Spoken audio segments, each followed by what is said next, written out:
la mêlée, la clameur des mugissements et des cris de délivrance. L'oreille aguerrie d'Hilary pourra entendre s'exprimer la joie, le désir, la jalousie, la surprise, la frustration, la colère. C'est qu'il y a 1000 raisons de crier au cirque. Toutes les raisons se valent, toutes les raisons sont bonnes. Les ratons crieront leur joie d'être venus rire avec père et mère. Les vieillards du carré d'or crieront leur fierté d'être encore. Quant aux rats quarantenaires, indifféremment mâles et femelles, ils crieront fort, à tort et sans raison, sur le mauvais sort, le temps perdu, le temps qui peut se dilater, s'immobiliser peut-être, mais qui ne revient jamais en arrière. On crie sur Hilary, et ses éclats de voix la débitent et la décapitent bien plus sûrement que la faucille. On crie à travers elle, à travers tout. Vilain rat, on chicote sur le temps gaspillé à ne pas être, pas chercher, pas oser, sur les moyens qu'on ne sait pas donner, la chance qu'on ne sait pas octroyer, la jeunesse dilapidée avant d'avoir pu en profiter, jeunesse jaunâtre, saumâtre, écrasée dans sa coquille, jeunesse défigurée, déchirée, sans foi rapiécée, ravaudée aux emmanchures.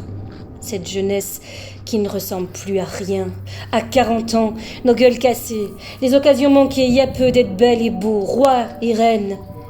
La confiance détraquée, rafistolée à coups de phare et de regards en coin dans nos miroirs. Alouette, gentille alouette.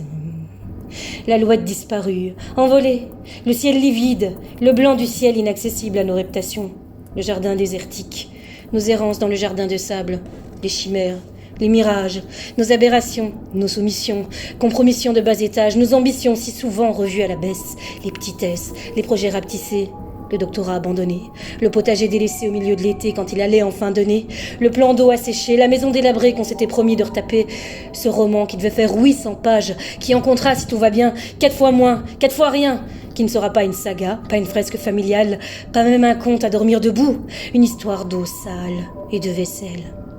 Les rêves entachés, les rêves touchés du bout du doigt et dont il ne subsiste rien, pas la moindre esquisse à demi effacée dans l'ombre du grenier.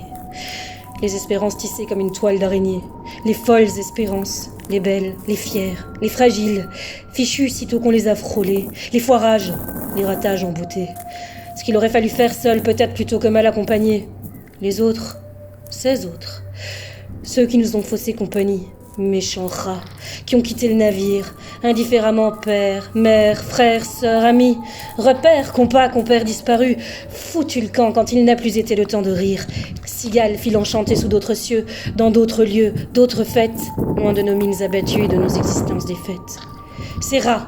qui nous ont pigeonnés, trompés, déçus, lassés, ceux qui nous ont détroussés, jetés dans les orties, défroqués, piqué nos culottes et nos mecs, ceux qu'on a virés parce qu'ils piquaient dans nos assiettes, nos restes, encore beaux, nos miettes, les connards qu'on aimait et qui nous ont lâchés quand on a eu le premier bébé, ceux-là même qui nous ont subitement oubliés, des rats à la mémoire courte, ceux qui ont cessé de nous inviter à leurs fêtes, prétextant qu'elles étaient sans enfants, de toute façon,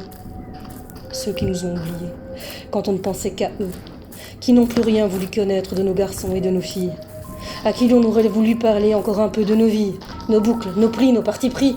de nos vrilles, nos virages contrôlés de justesse, pour un peu on se trompait, de nos ratés, nos ratures, nos erreurs inassumées, nos petits pâtés de gros bêta, des hésitations, des frissons, des tremblements irrépressibles, des convulsions de nos nuits sans tendresse ni passion, des sueurs froides et des heures laides, et de notre conscience bien sûr, notre pensée émergée, la partie visible de nos icebergs, notre stupeur, le jour de naissance de notre cancer, de nos cellules, nos prisons, nos cerveaux incarcérés en carcinomes,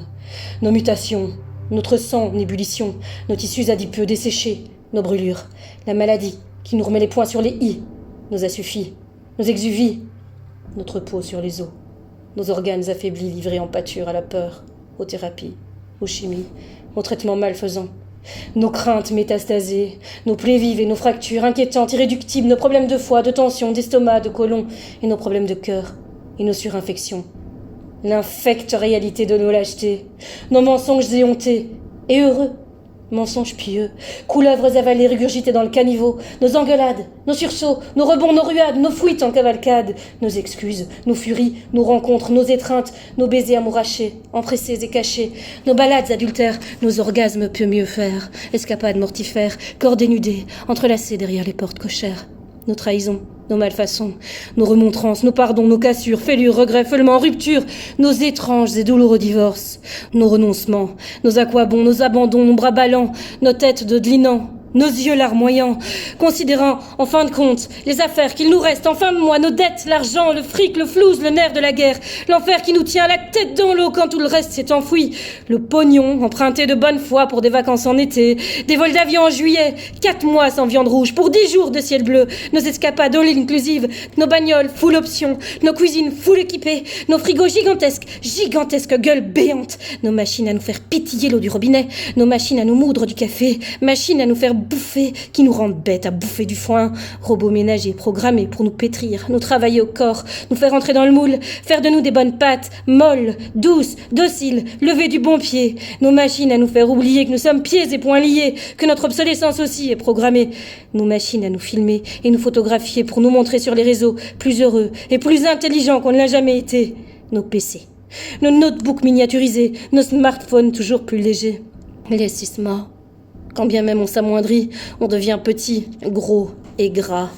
Dis-moi, petit gros gras grand grain d'orge, quand des gros gras grands grains d'orge auras-tu ? Nos casques connectés, nos réalités augmentées, nos liseuses, nos télédiseuses de bonne aventure, télécrochets, télémenteuses, calculatrices, capables de nous programmer des envies de scruter des écrans toujours plus plats, plus larges, plus prompts à nous rendre plus cons et nous enfoncer plus profond dans le canapé hanté qu'on a coincé dans le salon étriqué de la maison qu'on n'aura pas pu s'acheter. La maison de rangée, et mal rangée d'ailleurs. Qu'on loue à côté de celle du voisin, la maison du voisin, cette baraque, pas une autre, cette piole qu'on appelle la ferme rose, le petit château, la cathédrale, qui est nécessairement mieux que la nôtre, avec ses 1000 étages, ses corniches, un bois imputrescible, son toit de chaume, ses 100 chambres, sa baignoire à remous, son beau jardin, son gazon tondu, maudit, son lilas blanc, sa pataugeoire, ses petits canards, sa balançoire, son allée bordée de nouilles, le cul bordé de nouilles du voisin, la chance du voisin, son petit bonheur, ça c'est quelque chose, sa voiture 1000 places, sa putain de Chrysler voyageur payé cash, son Johnny Walker qualité supérieure, son torse bombé de matamor, les airs supérieurs de sa bombasse et leurs enfants supérieurs aux nôtres. Les 2, 3, 5 enfants qu'on a eus et ceux qu'on désirait, les enfants qu'on mérite, il paraît. Des enfants qui nous ressemblent, mais alors méchamment. Nos enfants difficiles, malheureux, nos morveux boutonneux et blafards qui nous donnent du fil à retordre, mais pas de grain à moudre. Nos ratons étiquetés, indifféremment, autistes, HP, TDAH, hyperactifs, dyslexiques, dyscalculiques, dysorthographiques, dyspraxiques, des ratons dispersés, des ratés, bons à rien, bons nulle part, surtout pas à l'école, ratons ratés, qui soupirent et qui couinent pour un oui, pour un non, nos gamins qu'on engueule, qu'on maltraite, qu'on remballe, nos gosses qu'on tabasse l'air de pas y toucher, auxquels on fait payer le prix fort de nos déconfitures, de notre culpabilité, du sentiment qui nous accable. D'être mat, mais sans reine, sans garde-fou, enfermé dans une tour sans échappatoire, d'être à bout, confiné, dépassé, mort crevé, fatigué, vidé de tout, du travail surtout. Ce boulot mal payé, un job en or qu'on nous disait, dont on ne voulait pas et qu'on aura été contraint d'accepter pour s'éviter la galère, la file au bureau de chômage, les lèvres retroussées de la guichetière qui cachette les cartes de pointage, le regard des autres, plus accablant encore que celui du voisin, le regard vitreux des vaincus, des regards faux fuyants, le regard torve du conseiller emploi, ses airs victorieux, ses discours à la mort moelleux, ses conseils de sale type, sa rancœur qui nous conspire, son mépris qui nous compisse, les questionnaires impersonnels auxquels il faudra se soumettre pour expliquer à qui l'on est et d'où l'on vient, putain. Quelle école, pas de diplôme, de quelle université, ce qu'on y a fait, combien d'années? Les inepties qu'on a étudiées, le latin, la littérature, le français, futilité. À quoi diable voulez-vous que ça serve dans cette société? Et combien de temps? Premier cycle, deuxième cycle, troisième cycle, master, bachelier, 1, 2, 3, soleil! Quelle langue vivante, véhiculaire, on baragouine et jusqu'où ce qu'on est capable de dire? De papagaï is in the kitchen. Yes or no? To be or not to be? Connaissances basiques, notions approfondies, centre d'intérêt à tout et qualité. Ce qu'on pourrait apporter à cette boîte si elle nous engageait. Mangez-moi, mangez-moi, mangez-moi. Candidature, caricature, lettres motivées mais sans amour ni noblesse, CV mensonger, truqué pour la bonne cause, du prix pieuse, menu roublardiste, c'était pas bien méchant. Nos manquements, nos mauvaises pioches, la maldonne, l'injustice, la poisse qui colle au basque, les bassesses, les bêtises, les coups bas, les coups de poing, les coups de pute, l'amertume qui nous enfle le ventre et nous flétrit les flancs. Sensation désagréable que l'aube, qui n'est plus une aubaine, est rejouée sans cesse pour du beurre. indéfiniment, chaque matin tremblotant comme du flanc, surgissant à l'horizon pour manger sans faim, dormir sans songe et boire sans soif. Chaque jour infligé, comme une douche froide, un coup de massue, une agonie, une litanie, une punition, une claque dans la figure, mais on ne sait plus pourquoi, quelle faute on a commise. Chaque matin levé plus à côté de ses pompes, plus à côté de soi-même, complètement à côté de la plaque, à côté d'un homme ou d'une femme, un vis-à-vis terni qu'on a connu peut-être mais dont on a oublié quand, comment, pourquoi on l'a aimé et qu'on n'a plus la force de plaquer. Une épouse, un mari, un conjoint, quelqu'un à qui l'on eût vendu son âme pour quelques sous, avec qui l'on reste parce qu'il n'est plus l'heure de partir, parce que c'est trop tard pour les grands départs, parce que les dés sont jetés, pipés, perdus, déségarés en route avec les clés de voiture, parce qu'on a perdu la face et que côté pile c'est pareil, à l'ouest rien de nouveau, parce que c'est sans espoir,